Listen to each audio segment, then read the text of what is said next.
O ministro Gilmar Mendes está tremendo de medo da Magnitsky. Olha, gente, eu nunca vi o Gilmar com tanto medo na vida.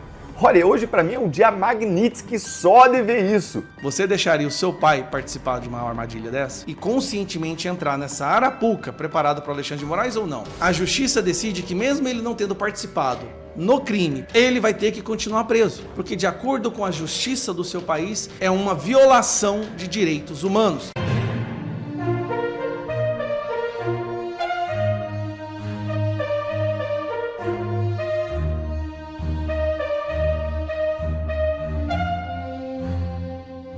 Avião da FAB com Lula apresenta falha em motor antes de voo no Pará. É isso mesmo. Durante a agenda de inaugurações no Pará, Lula revelou nesta sexta que a aeronave da Força Aérea Brasileira, que o levaria até a Ilha do Marajó, apresentou uma falha no motor momentos antes da decolagem. O problema obrigou toda a equipe a deixar a aeronave imediatamente diante do risco de incêndio. E a justiça mantém preso o funcionário da Globo acusado de tentar extorquir um deputado do PL no Rio. Isso mesmo. O Tribunal de Justiça do Rio decretou prisão de Júlio César de Oliveira Silva Rodrigues, funcionário da TV Globo, acusado de tentar extorquir o deputado estadual Alexandre Knoclop. Ele seguirá preso por determinação da Central de Audiência de Custódia. Jurista critica Gilmar Mendes por ataques à Lei Magnitsky. Isso mesmo.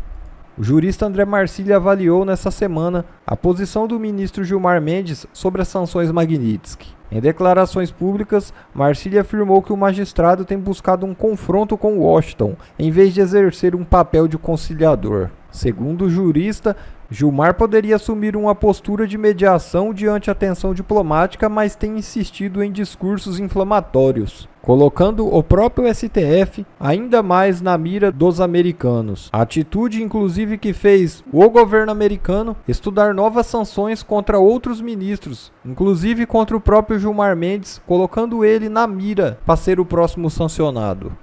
O ministro Gilmar Mendes está tremendo de medo da Magnitsky. Olha, gente, eu nunca vi o Gilmar com tanto medo na vida.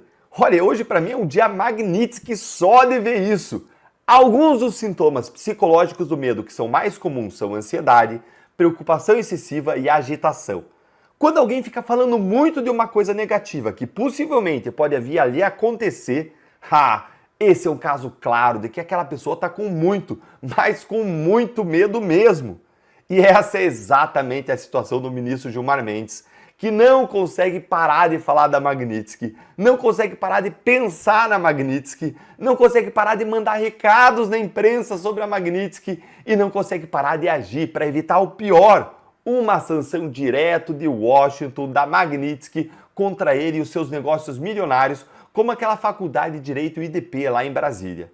O que eu vou mostrar para vocês agora é uma coleção de falas de um ministro Gilmar Mendes completamente delirante, desequilibrado, falando abobrinhas à torto e à direito e com o semblante de medo, do pavor que ele está sentindo de vir a ser sancionado pela Magnitsky. E no final, eu vou te mostrar um advogado rasgando, sem dó, sem piedade e comentando como que é de dar arrepios ver as barbaridades que o Gilmar faz aqui no Brasil. Bora então começar com o Gilmar ignorando que ele é juiz e usurpando as funções do Congresso Nacional. Olha aí. Nós estamos nos debruçando sobre um debate de lei anti-embargos para proteger as autoridades e também aquelas chamadas entidades que sofrem sanções secundárias, como bancos, prestadores de serviços. Então é preciso entrar um pouco neste mundo e discutir isso. E acho que o Congresso é o locus adequado para esse tipo de proteção. Nós estamos nos... Gente, é o Congresso, como ele disse, que é o locus adequado para essa discussão, não é ministro do STF, não é STF. Vejam, para pensar o seguinte. Recentemente a gente teve aquela PEC da blindagem, a PEC da bandidagem. E a gente desceu a lenha, a imprensa desceu a lenha naquela PEC da bandidagem que criava uma proteção que os Congresso Nacional, os parlamentares criavam para eles mesmos contra processos criminais. E tem que ter essa proteção para palavras, opiniões, votos, mas não para crimes como crime de corrupção. E aí a imprensa desceu a lenha. E agora a gente vê o ministro, ele que nem deveria ser legislativo, querendo criar uma medida legal, um projeto de lei anti-embargos para proteger eles mesmos. E aí a gente vê a imprensa passando pano. Tudo é muito horrível e vergonhoso, não é? Bora ver agora algo pior ainda. Gilmar Mendes defendendo a lei anti-embargos, como já fazem países como Cuba ou Irã. Ou seja, para Gilmar, o Brasil está na mesma categoria que esses países aí super democráticos. Confere aí comigo. Na Europa existe já várias discussões sobre isso e várias decisões sobre isso, tendo em vista embargos que são aplicados a Cuba, embargos que são aplicados ao Irã. E como recentemente houve essa aplicação, não só a cassação de vistos de autoridades brasileiras, o episódio do ministro da Saúde. Na Europa existe já... Gente, é como eu disse, essa aí é a nova PEC da blindagem. Agora é o PL da blindagem para proteger eles mesmos. Péssimo, não é? Mas e o ministro dizendo que as sanções americanas são uma espécie aí de feudalismo tecnológico? E que os bancos brasileiros entenderam que elas não são aplicáveis aqui no Brasil, hein? Olha aí, ó. Você falou agora sobre as sanções aplicadas pelos Estados Unidos a autoridades brasileiras e há uns dias falou também sobre uma possível lei anti-embargo, algo assim. A minha pergunta é, enquanto não existe essa legislação, o que os bancos do Brasil podem fazer, aqueles cujas pessoas que foram sancionadas têm contas?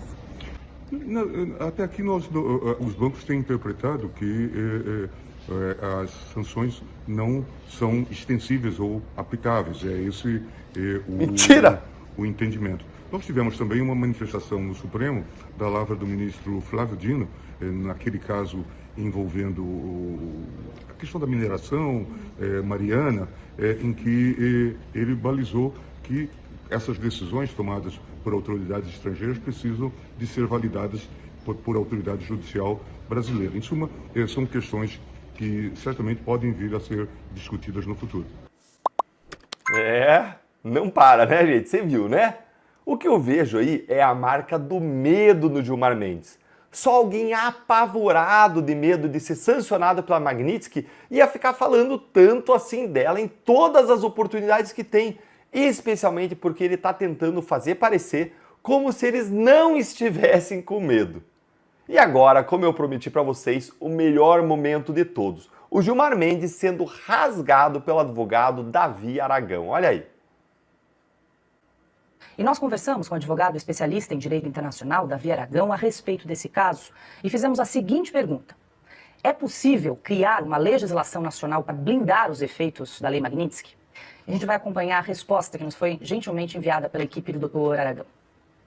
Ontem, o que nós vimos em Brasília, com o ministro Gilmar Mendes defendendo abertamente a criação de uma lei para proteger indivíduos sancionados por sanções americanas ou sanções de outros países, é mais uma cena, mais um capítulo dessa novela brasileira, onde as autoridades estão muito mais interessadas em se autoproteger em detrimento total aos interesses do povo brasileiro. A proposta apresentada pelo Gilmar Mendes, que, segundo ele, já está articulando com o Legislativo e também com o Executivo para sua criação, tentaria proteger qualquer indivíduo, como o ministro Alexandre de Moraes, das sanções Magnitsky ou de sanções de outros países que eventualmente vierem a surgir. Acontece que, na prática, isso não tem efeito, já foi tentado, inclusive, pela Europa. A Europa tem uma lei similar que, em tese, as empresas europeias não são obrigadas a cumprir sanções aplicadas por outros países. Gente, as sanções Magnitsky, as sanções aplicadas pelos Estados Unidos, elas não são extraterritoriais, ou seja, elas só têm efeito dentro do território americano, para indivíduos, empresas, instituições americanas. Elas não atingem outras empresas. O que acontece na prática é que, se você estiver negociando com um indivíduo sancionado, você perde acesso ao mercado americano. A gente já vem falando isso aqui há muito tempo, então é uma questão de escolha. Empresas gigantes europeias, como a Total, petrolífera francesa, como a Maersk, uma empresa de transporte marítimo dinamarquesa, como a Peugeot e a Renault, que são montadoras famosas, elas optaram por não continuar fazendo negócios com o Irã por conta das sanções americanas, senão elas sofreriam sanções dos Estados Unidos, elas não poderiam mais acessar o mercado americano, mesmo com a legislação europeia protegendo elas, dizendo que elas não precisavam seguir qualquer tipo de sanção. Veja, a questão não é obrigar a aplicação de uma lei ou de uma sanção fora do território americano, é uma escolha por medo, por receio da sanção secundária, escolha que as empresas fazem. Ou eu continuo operando com os Estados Unidos, ou eu sofro uma sanção secundária por operar com um indivíduo sancionado e não posso mais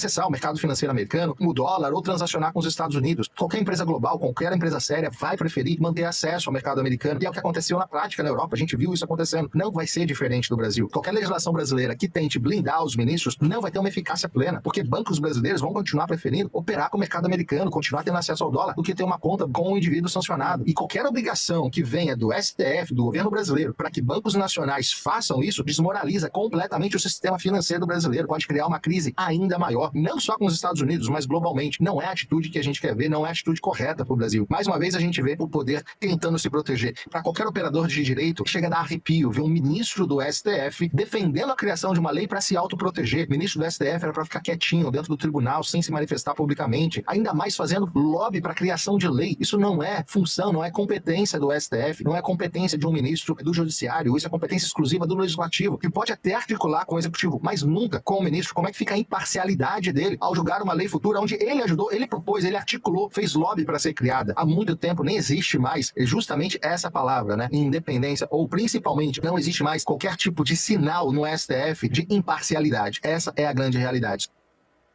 Cara, que excepcional. Ou seja, além de ser algo para sua própria autoproteção, além de não ser do papel do Supremo se meter e fazer lei, como se fosse Congresso Nacional, ainda por cima essa medida é uma medida burra, que não vai ser efetiva, não vai conseguir ter resultados como aqueles que eles planejam ter, porque as empresas não vão querer seguir essa orientação, essa proteção que não protege elas de nada, porque os Estados Unidos vão continuar sancionando quem tiver relação com pessoas sancionadas pela Magnitsky. E aí, gente, não precisa dizer mais nada, né?